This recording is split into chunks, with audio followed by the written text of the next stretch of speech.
21শে জুলাই শহীদ দিবসে প্রস্তুতিকে কেন্দ্র করে দুর্গাপুরে শুরু হয় তৃণমূল কংগ্রেসের পক্ষ থেকে নানা কর্মসূচি।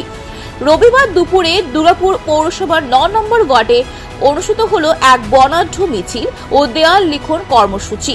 এই কর্মসূচিতে অংশ নেন রাজ্যের সমবায় ও পঞ্চায়েত মন্ত্রী প্রদীপ মজুমদার। ওয়ার্ডের দলীয় কার্যালয় থেকে শুরু হয় মিছিল। কর্মসূচির মূল আকর্ষণ ছিল মন্ত্রীর নিজে হাতে দেওয়াল লিখন, যেখানে তিনি 21শে জুলাই বার্তা সাধারণ মানুষের কাছে পৌঁছে দেওয়ার আহ্বান জানান। মন্ত্রী ছাড়াও অনুষ্ঠানে উপস্থিত ছিলেন ওয়ার্ডের তৃণমূল কংগ্রেসের কর্মী সমর্থকরা। প্রস্তুতি চতুর্দিকে চলছে সারা রাজ্যব্যাপী।